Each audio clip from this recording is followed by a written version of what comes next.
Jika sebelumnya operasional di Bandara SMB 2 Palembang dibatasi hingga pukul 5 sore, namun sejak sepekan terakhir kembali normal. Hal itu mempengaruhi jumlah penumpang yang naik mencapai 90 hingga 100% per hari, berkisar 200 penumpang dari dan ke Palembang. Naiknya jumlah penumpang juga dipengaruhi masa berlaku rapid test yang bertambah 14 hari dan prosedurnya dipermudah. Peningkatan ini membuat maskapai menambah rute penerbangan, yang dalam sehari mencapai 60 penerbangan domestik. Namun kapasitas penumpang masih dibatasi hanya 70% dari jumlah tempat duduk.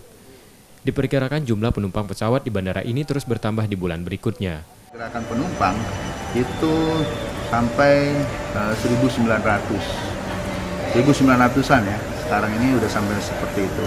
Kemarin 1.892, jadi memang di antara 1.700 sampai 1.900. Peningkatan itu kalau dilihat di bulan Juni kemarin dengan bulan ini, itu peningkatan sampai kalau 1.000 ya 900 ya sampai 90 sampai 80%. Operasional Bandara SMB 2 Palembang kembali normal dengan memperketat protokol kesehatan di setiap pintu kedatangan maupun keberangkatan. Reski Oktora, Moklas Diferensial, Kompas TV, Palembang.